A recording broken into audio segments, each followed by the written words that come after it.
This week, we deep dive into the lives, challenges, and triumphs of those at the very top of their game. We're setting sail into the world of offshore racing. We're joined by two extraordinary sailors, Ehler and Pip Hare, women who have spent their careers pushing the limits of endurance, of skill, and seamanship on some of the toughest oceans on Earth. First up, we are lucky to have Pip joining us because we all know too well, because she documents it so well, that she would rather be at sea than on land. But we've caught her for the 5 minutes she's on land. Pip, thank you for joining us. Talk to me. Tell me, why is it so good to be at sea? What do you love about being at sea? Um, I think the thing about being at sea for me is it just enables me to be the person I want to be all the time.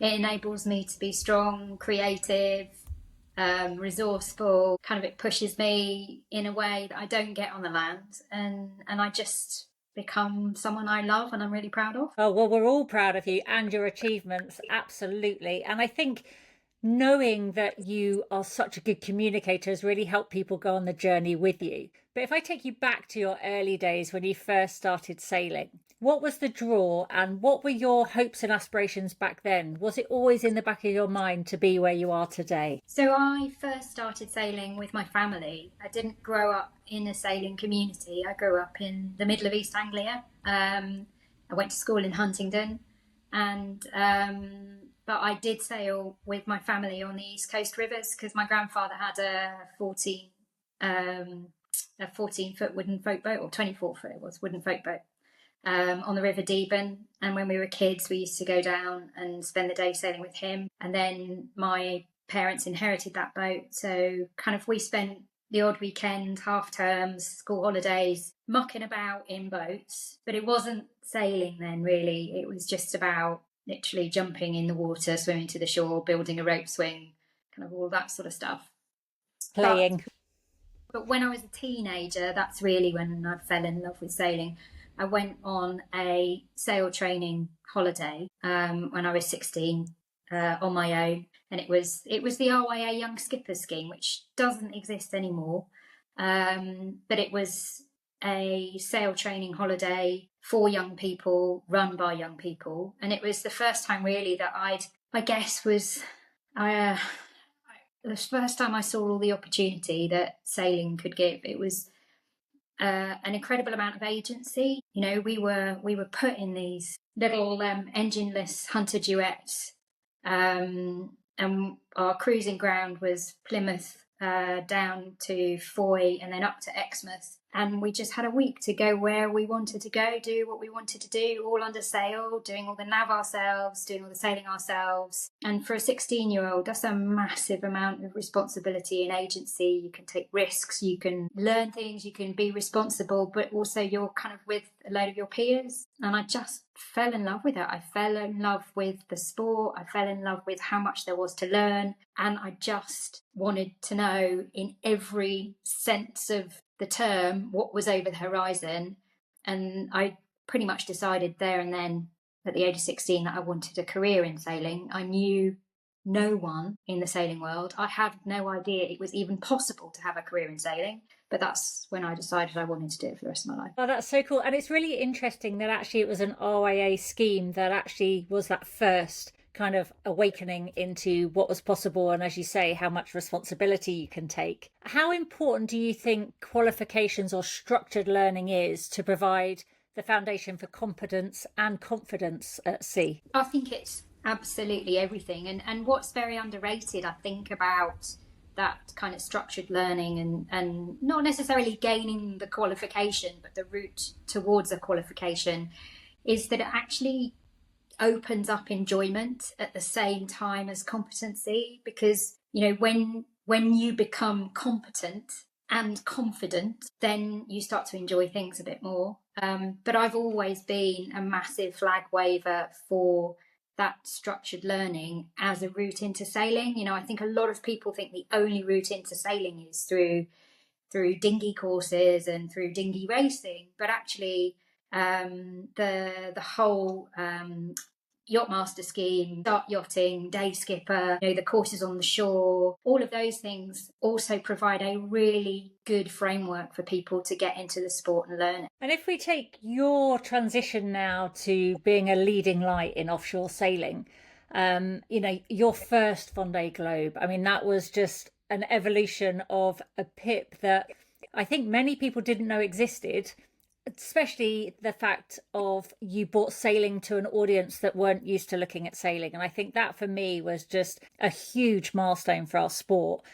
But what were those turning points on that Vendee Globe that kind of has propelled you to keep going? So I think, the first thing about that Vendee Globe was just making it happen in the first place. And, I had been solo racing since 2009, but very much in the shadows. I did 2 mini transats, I'd raced class 40s.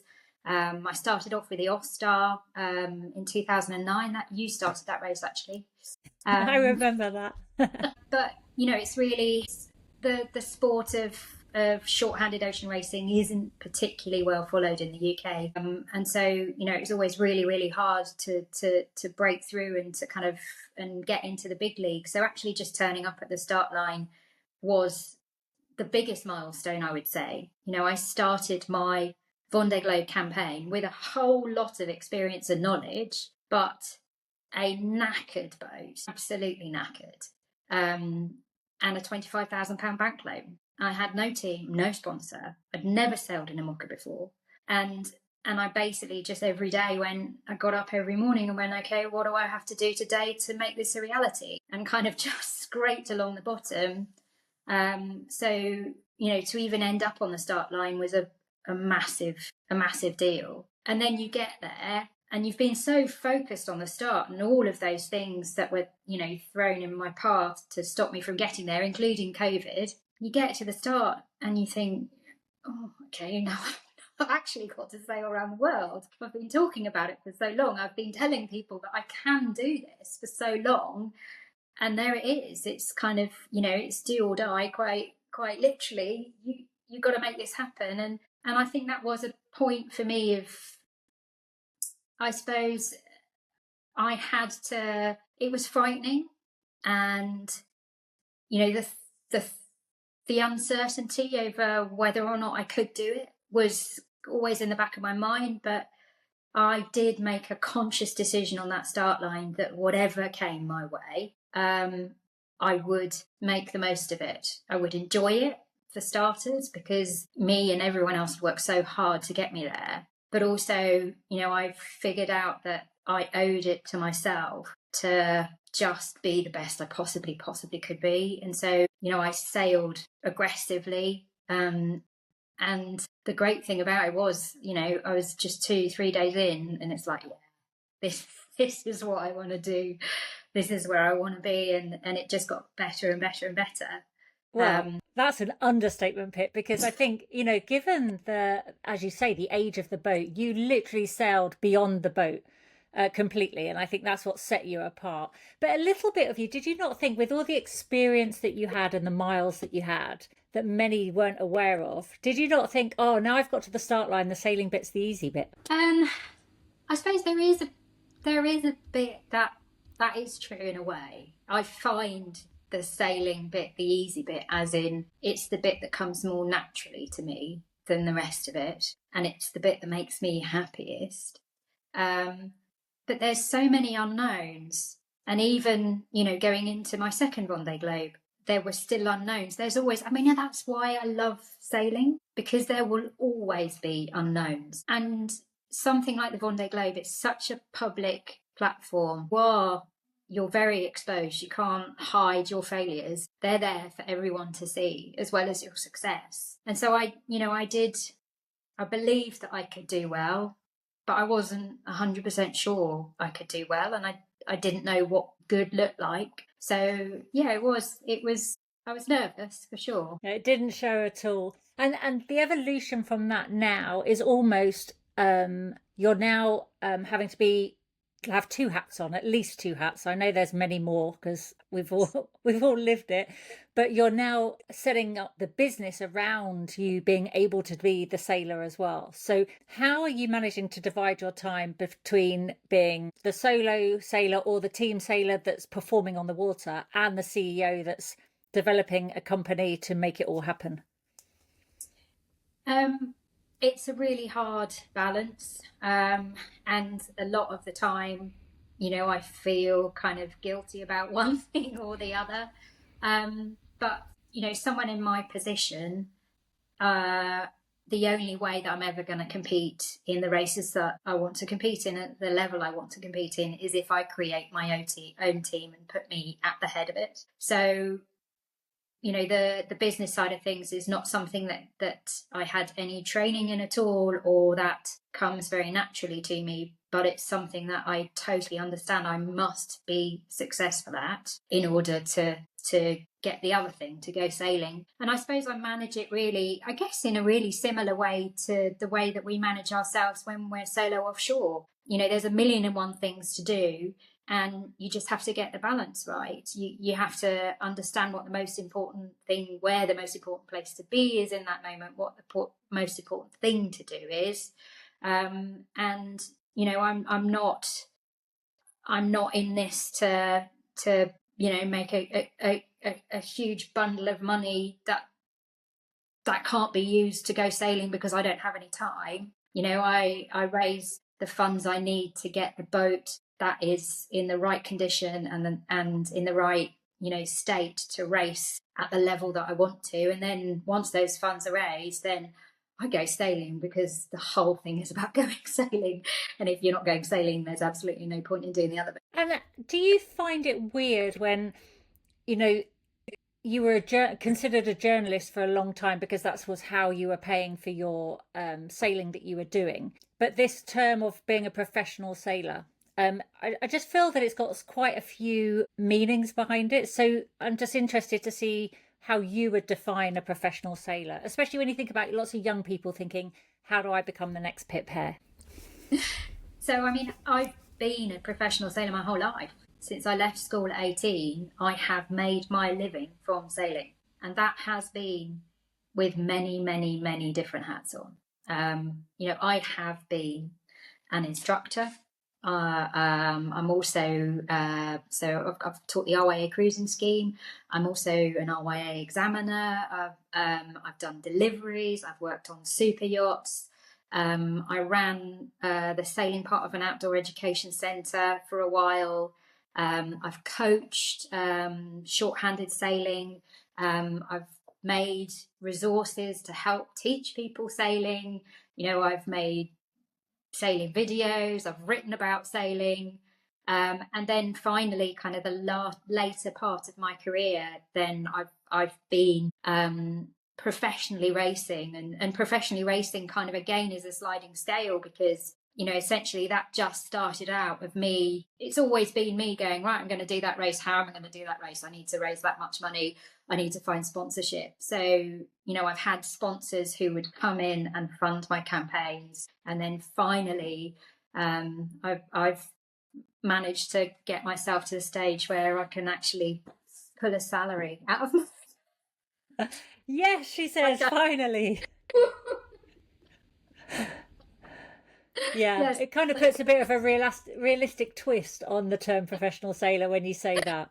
Yes, exactly. Yeah. So I think, that's one of the things I think is very exciting about our sport, is that there are so many different career routes within the sport. And even within, I've always made a point of talking a lot about my team and how we work as a team. And there are so many different careers within an ocean racing team. There's logistics, there's all of the kind of standard HR management of a team, there's the marketing, there's the technical side of things, engineering, electronics, hydraulics, and all of these skills that you learn kind of both on and off the water, they're massively transferable as well. So, a career in sailing isn't just sticking on a pair of foul weather gear and sailing across an ocean. It can take you to so many more places than that. And the lovely thing there, I mean, not only have you worn many hats, but now as a solo sailor, when you're out there, you have to wear all those hats of all those skills that you've just described. And how much has technology evolved? So if I was to take you in 2020 on an older IMOCA and how basic that was, and now you're dealing with a pretty good IMOCA that's like kind of transformed the way you have to sail. Talk to us about the technology changes that you're embracing and what you're seeing now coming into the sport. So I think it's amazing. And actually, if I just think back to the 1990s when I was like flicking through magazines, looking at the Whitbread going, I want to do that, that looks amazing. To have imagined then that the Vendee Globe race would be sailed in boats flying above the water. I mean, you wouldn't have thought it. And yet now it's so completely normal. So, from the design and technology, everybody's foiling. That's a massive thing for us in the fleet as well. And it has, Charlie's performance in this last Vendee, aside from everything that Charlie was going through himself, he knocked 10 days off the solo world record like that. It is incredible. The speeds of the boat are incredible. The consistency of speed is getting better and better and better. And you look at the 24-hour records that people are getting, and the fact that in the northern hemisphere of foiling and mocha can travel across the Atlantic ahead of one front all the way across the Atlantic because they go so fast. Those things themselves mean the way you have to look at weather is slightly different. And then our ability to look at weather has really changed because, everybody now is using these incredibly solid and fast broadband connections. And we've got these websites we can look at where you can see cloud building in real time. You can see that fun. So I was doing a delivery back from the Ocean Race Europe, and they had the storms in the Balearics that were the biggest storms they've had there for ages. And we were to the east of that, so we just passed Sicily, and we knew the storm was coming towards us, and we just looked at the satellite image in real time of these thunderstorms coming, and just sailed around the edge of them. And we knew exactly where they were. We knew exactly what speed our boat went and where we could be to be safe. We got treated to the most incredible light storm ever. But we were able to stay really safe, and that's those leaps in communication and satellite and the advancement of the way displaying the weather even. I mean, that's a huge difference, I think. Yeah, but I think, let's put it in perspective. We almost need that technology just because of the sheer speed you're now travelling at. And let's put some relatives on that. An average speed on your IMOCA in 2020 compared to your average speed on an IMOCA in 2024. Tell me numbers. So I'll tell you my best averages because they will make me look better. So my best average during the Vendee Globe in 2020, I averaged 19 knots over 3 hours. And in 2024, I averaged 25 knots over 3 hours. That's just a huge difference. People would be happy with a peak speed of 19 knots, and now you've just added another 6 knots onto that. But the reality of living like that changes things, doesn't it?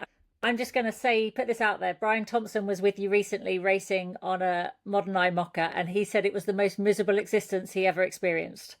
Tell us what it's like to actually live on board a boat that's foiling at speeds of 25 to 30 knots. I hope he added that I made a mean cup of tea for him. Well, it goes without saying that you make a good cup of tea no matter what the conditions. Yeah, it is a different way of living. There is no... one of the most difficult things about the IMOCAs is that because we don't have T-foils on our rudders, we're really not particularly able to control the way the boat flies. So we can control how aggressively it takes off, we can control how high it flies, but it's really hard to keep it up in the air.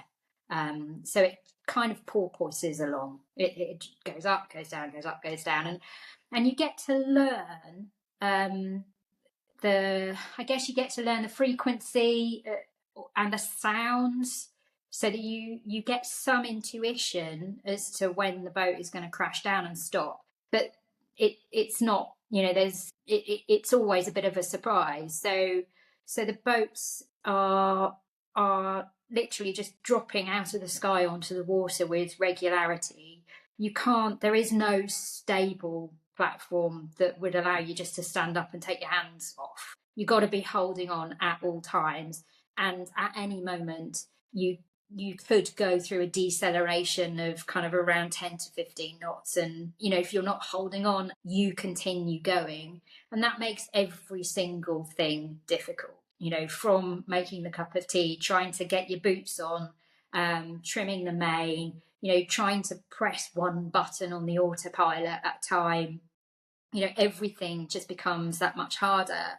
We have to look after our bodies all the time. We've got to wear crash helmets, and when I'm on my own, I wear quite a lot of body armor too.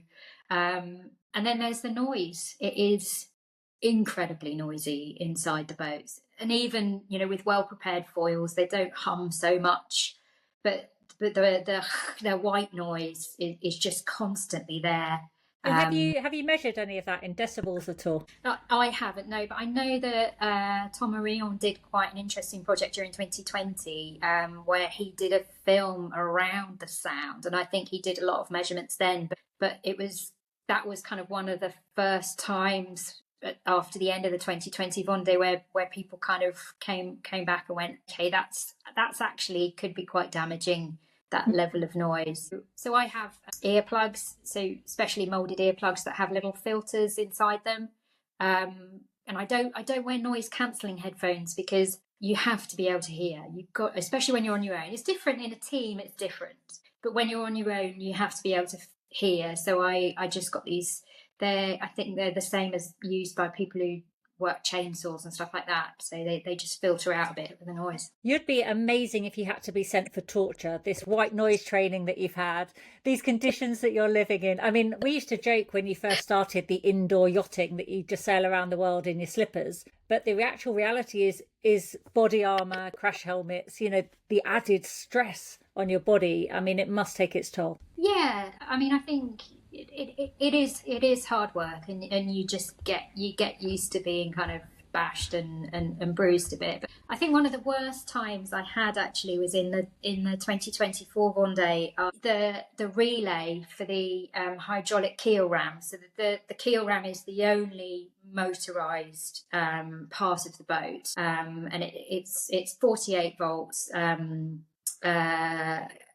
Putting a big kind of charge into a motor that moves the ram, and the relay just blew up, and I was trying to rebuild that while the boat was doing between 25 and 32 knots, and so I was rebuilding it, of course in the dark. It always happens in the dark, with a head torch, and then trying to get my head into a tiny little compartment to stick the wires, the 48 volt wires, back onto the relay again, while the boat was surfing and leaping and jumping. And of course I could have just put the boat downwind and everything stops and it would have been fine, but I had somebody who was 5 miles away from me, and the speed differentials, you stop and you do 12 knots and they're doing 25 knots, they're gone. Are you ever going to get back again? And actually it's those times that it's quite painful trying to control all of your muscles in so many different ways to do those tiny little tasks. And that just goes to explain a little bit of just how diverse the skill set you need. I mean, when you're asked, what would you say are the key attributes that make a good offshore sailor? So I think you need to know your boat inside out. You need to know why everything is on board, what it does and how it works, but you don't have to be an expert. You definitely need to be happy using tools, You got to know which end of the screwdriver is which. And then diagnostics, I think a good kind of diagnostic framework. So kind of logical steps to problem solving is important. And then with the solo stuff, we are allowed technical help. We're not allowed any other help, but we're allowed technical help. So then I think your communication skills are really important, to be able to share the right kind of information and concisely and in a way that can help people on the shore get their heads into your problem as well. Yeah, get all good skills and many skills that can come from other walks of life and experience. For you as a leading light in offshore sailing, what do you get excited about? What do you see has been changing in a positive way in our sport? So I think that the short-handed side of offshore sailing and ocean racing is absolutely in boom at the moment, and that's exciting to see. And it's not just in the kind of pro end of the sport. We've definitely seen in the UK the double-handed entries in the offshore races like walk, like jog, have just gone kind of that side of things has just been booming really for 8-9 years now, and is still growing, which is exciting. I think that does with it raise a little bit of a concern of how do young people get into the sport, because if there's only 2 people on a boat and there aren't so many boats offering crewed offshore racing, then I think it does make it a little bit harder for young people to get into the sport. But internationally, we're really seeing both kind of the last Vendee Globe. There were 40 entries in the last Vendee Globe. The mini transat, popular as ever. There are over 80 competitors in the mini transat. And then in class 40, there's actually seen quite a lot of around the world races happening in class 42, and of different levels, which makes it a lot more accessible to people. I think, I always think of my story. How did I get into this? I got into this through the Ostar, because that was what was accessible to me. I couldn't just go straight into a Vendee Globe campaign. I had to work my way through. And also, not everybody wants to do a Vendee Globe, but some people might want to race across the Atlantic single-handed. So I think having a diversity of levels of race and budgets available is just kind of inspiring people to do these really big adventures, and I think that's exciting. Yeah, I agree. I really like that fact that you said, there are a number of different levels that come in on different budgets that will have something that works for everyone. Just looking ahead, we've seen you now off the Vendee into team racing in the Ocean Race Europe. But what's next in the Pip Hare world of future campaigns and races, if you can share anything? Because I love this like post Vendee year where it's just like, who's swapping with who. It's like the big changeover. But there's, a lot of change happening. It's a very volatile environment at the moment. So what can you tell us? So for me, it's very much kind of unfinished business. I was so disappointed and not I don't think I'll ever get over not finishing my second Vendee, and I've got a lot more to give. So kind of my aspirations are to race solo around the world again.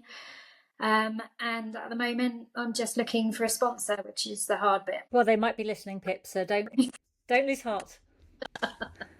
And on that, I would say for your kind of focus for your next Vendee Globe, it's all in the chair, all in the ergonomics of the sailor. You've got to look after yourself. You've described how bad the conditions are. Charlie and Johan Rishom had it nailed with comfortable chairs. I completely agree. Yeah, that I had total chair envy, because we couldn't. We didn't have budget or time for a chair, and also my boat it's got a very small cockpit compared to the others, which is brilliant in one aspect because it's a lot easier to manage when you're on your feet. But kind of fitting a chair would have required some major design and engineering. So I was in the trusty old beanbag. But I think maybe I'm old enough for a chair now. And how interesting was it to go on to a different boat, similar generation? Great pedigree 'cause it's got this 24-hour record, came third in the Vendee. How was it to sail on a different IMOCA for you? Oh, fantastic. Really, really good in so many ways. It's just, you just kind of look at everything you start off thinking, oh, I've got to learn all of this. How am I going to learn this boat? I knew my last boat so well. I knew it inside out. And you step onto another boat and you think, I haven't got years to learn this boat. But, it comes pretty quickly. And I ended up doing 10,000 miles on Canada Ocean Racing. And I think by the time I got off, I knew every sound, I knew every wire. And it's just been a really great process of learning. I've loved it, and definitely have come out of it as a better sailor for sure. And have you got a full notebook of all the things that you want to transfer, the things that you liked that you want to transfer onto your boat? Well, that's the thing, isn't it? You kind of go, oh, that works. Oh, that's a good idea. But also there's that, oh, I prefer my bit. Yeah. Well, that's it. You've got to take the good from all the different things you experience and try and put it all together, haven't you? Yeah. Well, Pip, I want to say thank you for your time. I know how valuable it is, and we can't wait to see you back out there racing. And good luck. And for all the little girls that want to be the next Pip Hare, what bit of advice would you give them? Just look at the horizon. Use your imagination. There is so much over there, and it's all for the taking. You belong out there. Take every opportunity and enjoy it. Wise words. Brilliant way to finish. Thank you. And I am delighted to actually join this conversation with Abby Ehler, because when we're talking women in sport and how women have changed the perception of the sport, Abby covers a vast amount of time in this sport, but at so many levels, whether it's preparing boats, racing on boats, racing at the elite level, racing in the Admiral's Cup, or whether it's managing and actually running events, and has been very instrumental in changing the narrative as far as women in sailing go. So I'm delighted to speak to Abby today and just touch base on some of the things that you've been involved in. Abby, thank you for joining us. Thank you very much. Pleasure to be here. And yeah, that was a monumental intro. I hope I can live up to it. Absolutely, Abby. When we think about what you've done, I mean, surely if you start going back and recalling all the events you've done, you can't help but be impressed with how diverse, how rich your participation in the sport has been, and actually how instrumental you've been in some pretty key changes. You must be proud of a career to date. Yeah, for sure I am. I perhaps I guess I don't see it through that lens because it's just something that I'm very passionate about the sport and very passionate about what I do, and I guess it's always been about you know ultimately your personal kind of journey and seeking out perfection, seeking out the next best role, or just constant development. So I guess it's never really been a set out to to change, to actively um be that person that's tried to tick the boxes. It's just kind of been a natural journey through the sport, and I guess it's that hunger. It comes down to a hunger of yeah, always wanting to test yourself and be at the top of the sport, more in the keelboat side, definitely not in the dinghy side. And yeah, so I guess it's more of a natural progression rather than something that I set out to do. Well, I think many of us that have had the privilege to sail with you, and many of us that have sailed against you, you're quite an iconic person that we've always looked up to. And if you were putting your dream team together, you'd definitely be on the list for many of us. With your vast experience, what would you say separates a good sailor from a world-class sailor? Because you've seen it, you've lived it, and you are it as far as we're Yeah. concerned. Thank you. I think there's probably two key elements. The physical side. I mean, ultimately, it is quite a physical sport. It's demanding, and particularly if we looked at the offshore side, where potentially you're at sea for days, um, it is physical. And there's also those elements of sleep deprivation, the elements themselves, whether it's cold, whether it's hot, whether the ride is really uncomfortable, the threat of seasickness. You're under constant pressure, and so to be able to perform under those conditions I would say, is critical. And then I think also attitude, your character, your personality, being able to fit into a team.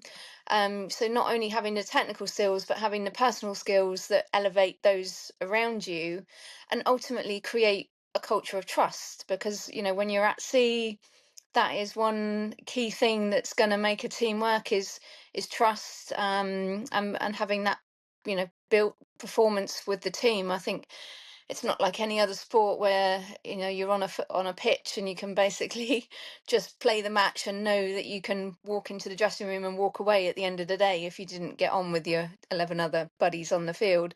I mean, this is living in each other's pockets for, like I said, potentially days or weeks on end, and so that trust and respect element, that's what's going to grow the professionalism and ultimately the result of your team. And over your career, you've been pioneering in all female teams. If we look back at Ama Sports 2 days and then Team SEA, you've also been pretty instrumental in mixed teams and more recently in, as you say, on Allegrande Mappe in the Ocean Race Europe, and with teams in the Ocean Race as well on the IMOCAS, which has been a totally different ride, but we'll go more into that later.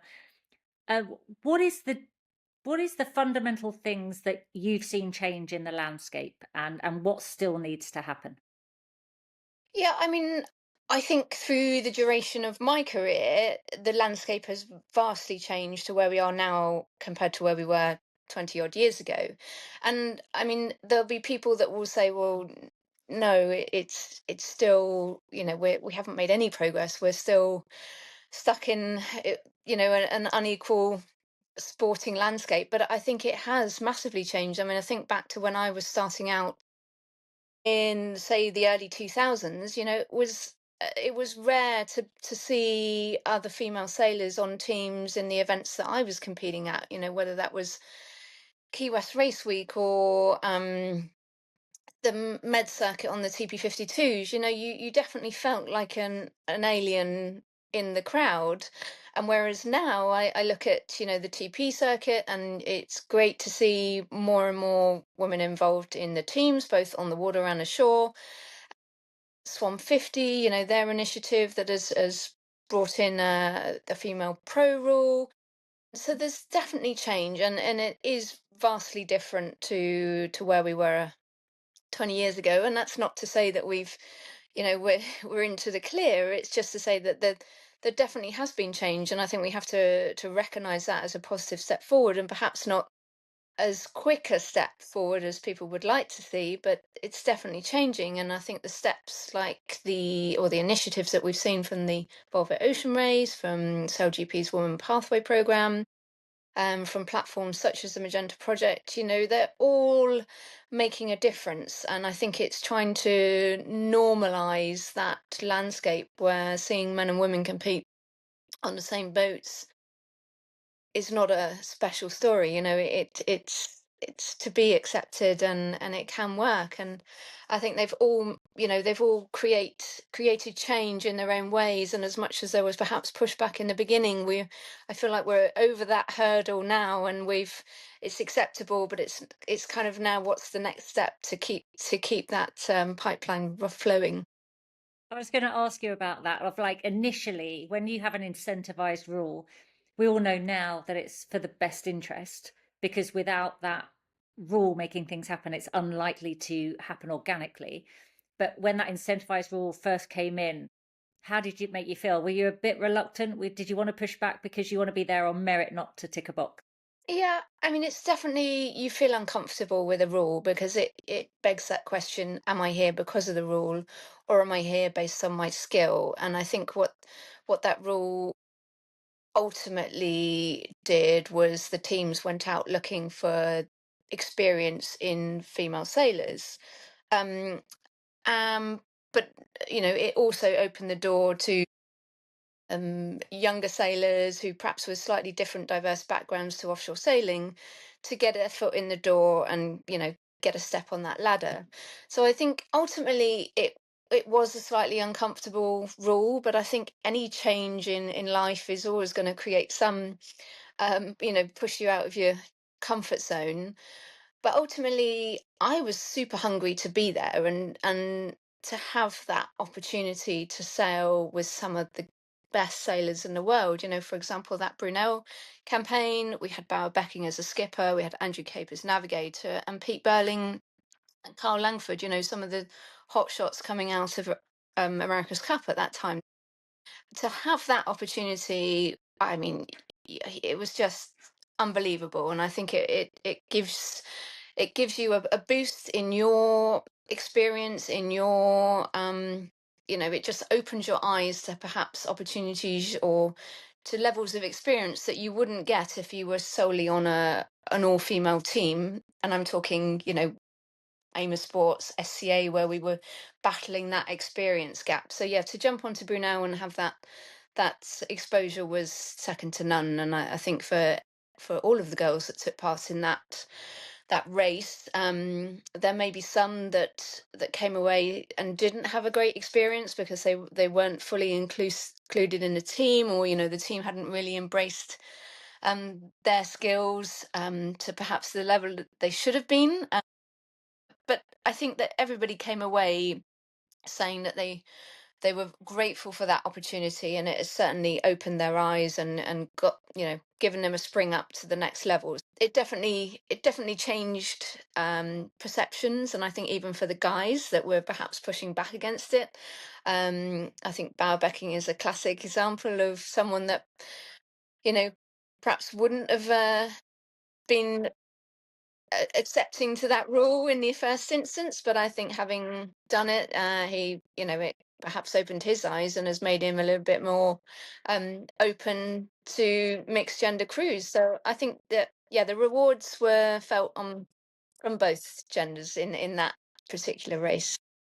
Yeah, absolutely. I think, you're dead right that sometimes the biggest pushback comes from those that haven't experienced it. And once they realize that sailing mixed isn't so bad, it's a welcome thought. Now, something that you've been very fundamental in is changing this narrative, changing the landscape, and actually helping create the pathways and opportunities through the Magenta Project.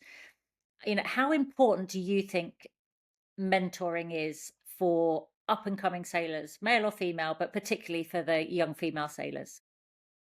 I think the mentoring side is a crucial element. It just gives that um, exposure to someone that's perhaps paved their way before and has perhaps, had to go through what they're going through in at a younger level in their career. And so just to be able to ask questions um, in an environment that's controlled, it's a safe. You're building a relationship with someone. I think it's it's fantastic, and from the mentor's point of view, to be able to give back, and it's something that perhaps you wish you had access to when you were at that stage in your career. So yeah, just to ask all those silly questions, or to learn from other people's experiences, to learn from their mistakes, from their the great or the steps that they've made in their career. And I think that one of the great things about the Magenta Projects program is that not the mentors are not necessarily professional sailors. They've come from all walks of life. They could be, they've, for example, they're an officer in the Royal Navy. We've had HR consultants. We've had professionals in other sports. So it really provides, I'd say, like a real sounding platform from, let's just say, someone who's a little more grown up. and also the access that it gives you to the other mentees to build up a network. And I think the network side in our sport is so crucial for opening doors, that there's kind of twofold. There's what you get from your mentor on a one-to-one basis, but there's also that access to the mentees to sort of share opportunities, to bounce ideas off, to go sailing together or whatever. So I think it's been a really successful venture, and is still going strong 6 or 7 years on now. Well, and this summer, I think you will have seen kind of the fruits of your labour at the Admiral's Cup, where we had an exorbitant amount of entries on all the boats having a female sailor on board, just the volume of females being involved. But actually, that content or that mix of mentors and mentees that have been through the programme, you must have had that kind of proud feeling.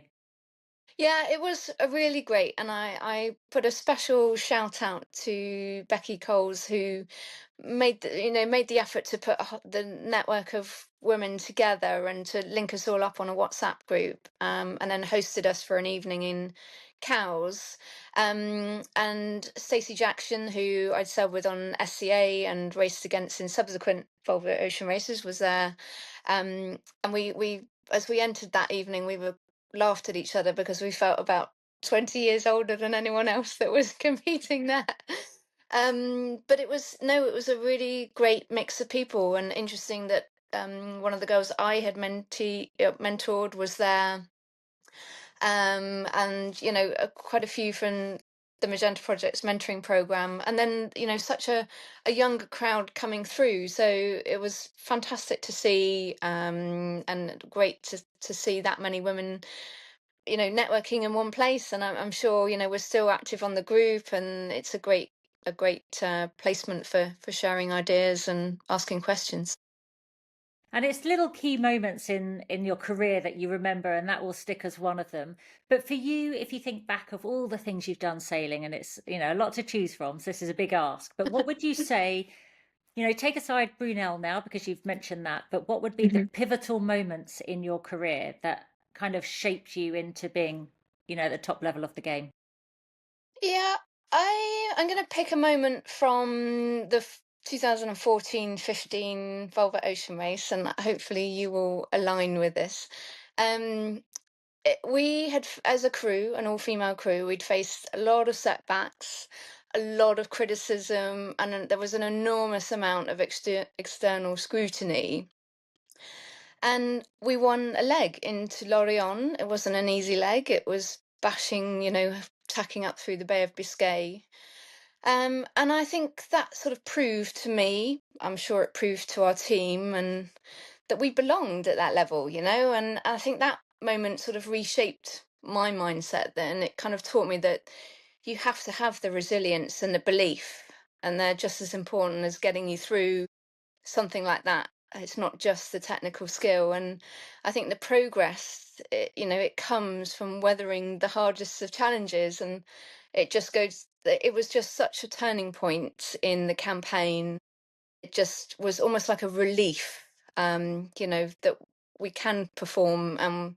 Just by winning that leg was like a pure kind of, whew, we've done it. We, we can do this. So that was like my shining light, I think, in that particular. Yeah, just to, it's kind of. I mean, do you agree with me? Do you think that was a? Yeah, I think that one sticks out. And the other thing with that campaign was how little confidence there was initially on the import series. And it was all like, oh, that's going to be too tough, too physical. So we need to fight for the points not to count.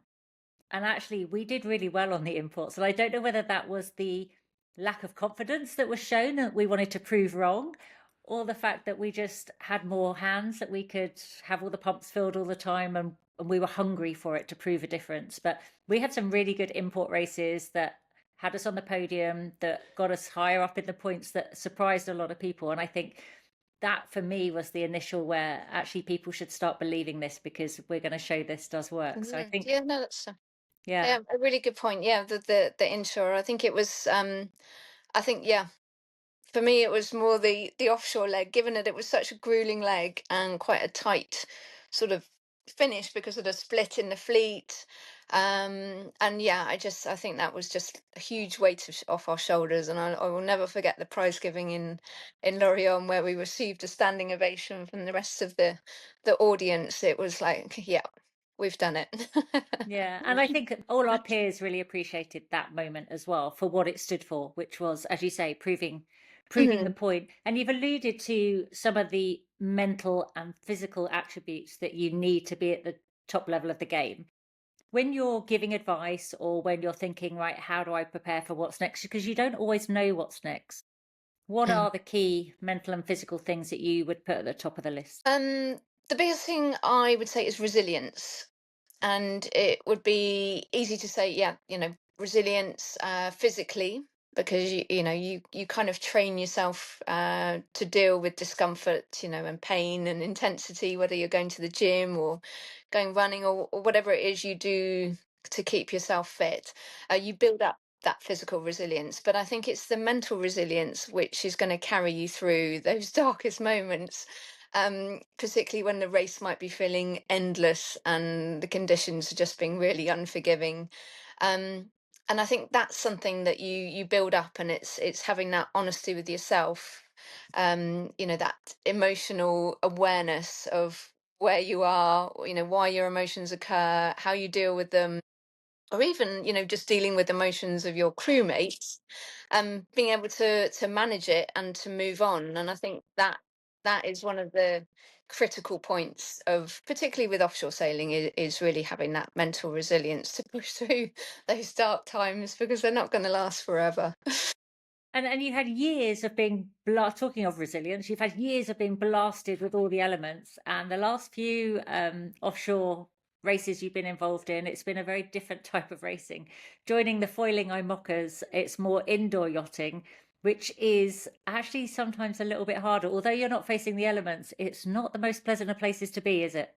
No, certainly not. No, I think it's quite funny, the term, that indoor yachting, where everyone thinks you're just inside in your pajamas and your slippers.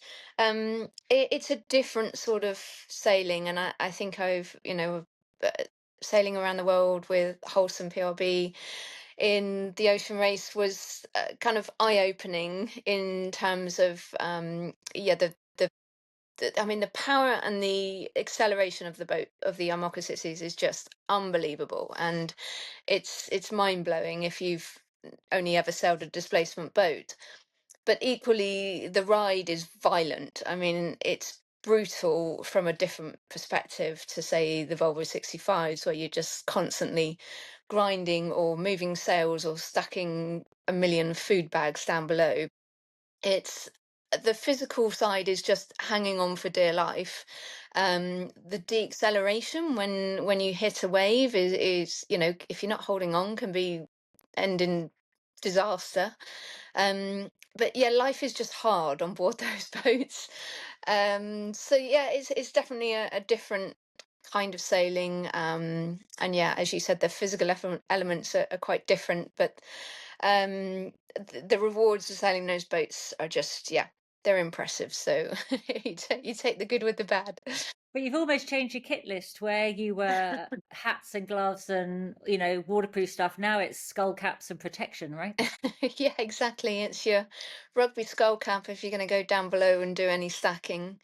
If you're going up on deck, then you definitely need to be watertight, as in, like you're wearing your rubber seal around your neck and your wrists and strapped down at your boots, because because the boat is going so much faster when you go out on deck, the force of any water coming over the deck, or, getting fire hosed down your neck or up your trouser leg, can be really disappointing from your wardrobe And there's probably department. not a lot of sympathy going on amongst the crew because when these guys are sailing on their own, they like depower the boat to make the sail change happen. Then they come back and they set it off again. But actually, in a crewed format, there's no sympathy for anyone. You're just sent out there, aren't you?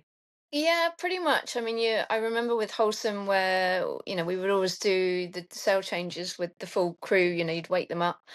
And we would always try, say we're changing a sail, so you'd have to drag the sail out of the back of the boat into the elements, get it on the foredeck. And the whole time the boat was going at full noise, during that time. And then when you were kind of ready to start clipping things on and perhaps needed to go out to the prod, then they would slow the boat down. But I just remember that was the most terrifying sort of 2 minutes of my life, was getting that sail from the back of the boat to the bow while the boat's doing 20 to 30 knots of boat speed, just praying that you didn't hit a wave, because you'd be flushed back in no time. So yeah, that was it was all quite interesting. That's that element of trust being tested big time. For sure. So now with your vast amount of experience and you've experienced it from both sides, whether you're shore side on Sail GP or whether you're managing the Women's America's Cup or whether you're racing in the Ocean Race Europe. What's your advice to female sailors wanting to progress in the industry? Well, I think it's about taking opportunities, taking anything that you can. I mean, never saying no to anything, even if it doesn't seem like the most appealing or door opening opportunity. Things, can pop up in the most unexpected places. So take every opportunity. I would say if you're focusing on big boats or offshore sailing, then having a secondary skill is a very valuable tool and is going to set you aside from perhaps someone else when they're, putting their crew together. And I think attitude, which I mentioned before, is, not being afraid of hard work. You can't parachute into these roles, so you do have to work your way up. Hard work is recognised in this sport. There's a lot of unglamorous roles, such as bailing out the bilges, and but you do need to work your way up the ladder, and that will be recognized and rewarded over time. Yeah, I think it's a sport that rewards experience, so the more you have, the more valuable you become to a team. Just keep pushing ahead. Don't take no for an answer, and reach out to your peers, to fellow female sailors for support, and yeah, surround yourself with good people. That's wise words. On that, the varying campaigns you can do, there's a difference, isn't there, whether you're with a fully funded campaign, a less well-funded campaign, and where that role of the sponsor sits, of how much work you have to do. How do you manage that, or what kind of balance is there with the requirements for the funding and the sponsorship and your obligations as a crew member? Yeah, I mean, I think firstly, if it's you trying to raise sponsorship, you have to be proactive and strategic. It's not going to land in your lap. So it's building up your networks is going to be a key. Telling your story and highlighting the values that you can bring to a team. And I think also, as I said before, surrounding yourself with good people, whether that's mentors or allies who can open the doors and provide the support. And yeah, there is a balance to play between sponsorships requirements, and there's times, particularly in the offshore scene, where you're just absolutely whacked, but you're being called to do interviews or come and meet and greet some of the sponsors' clients. And I think at the end of the day, you have to remember that without them, you wouldn't have the opportunity to do what you love doing. And they are, the key element to making it all work. So, yeah, it's part of the balance that you need to keep perspective, and as much as you value your well-being and perhaps your time away from home, it's essential that you do find the time to meet with these requirements, especially if you want longevity in a career that can be all consuming. And you mentioned their time away from home. I mean, you are rarely at home, and you have a family that is involved in the sport as well. So, how do you manage long stints away from home, or more importantly, long stints away from loved ones? I think it's come down to support, and being able to leave home knowing that my son is being looked after either by my husband or by family, and that he's safe and he's well looked after. And I think that is the key element, that you can't be leaving home second guessing, is everything going to be all right? And I think both my husband and I share the opinion that you have to take opportunities when they propose themselves. You can't say no if it's something that you really want to do, or it's that next step, or it's something that may never come up again, you have to say yes. We always have this motto that we'll say yes and we'll work out the logistics later. And I think, you know, that I mean, we've been very lucky that we've lent on friends, we've lent on family to do what we do. um, but I also think in terms of our son, it builds him up as quite a resilient young man. He's had the opportunity to travel with us to some of the destinations and to share that journey with other kids on the adventure. So yeah, we've made it work. It's not easy. It's a difficult balance to juggle, but I think at the end of the day, we're both happy parents because we're doing what we love doing, and we'll make it work. And just briefly, in the life of Abby Ehler, what's next? Because, I'm exhausted by this year alone of what you've achieved, but I'd love to know if there's any indication of what's coming next. That's a fine one coming from you, Dee. That's why I'm on this side of Touche. the table. Yeah. Well, just back, as you said, from the last leg of the Ocean Race Europe with Team Allegrande Mapai, and having a week at home before heading off to do Le Voile de Saint Tropez, which is always a great final regatta, kind of rounding up the season, with the classic yacht Blitzen. Followed by a bit of shoreside work with SailGP through the winter months. And yeah, wait and see what next year has to bring. Well, I have no doubt, Abby, that with you it's going to be very exciting and at the elite level. You literally wear many hats. You take on all the different roles, which is why you're so willing to be part of projects, but it's why everybody wants you. So thank you for spending time with us today and having your insight into the industry. It's a pleasure. Thank you, Dee. And yeah, I look forward to seeing you on the water very soon.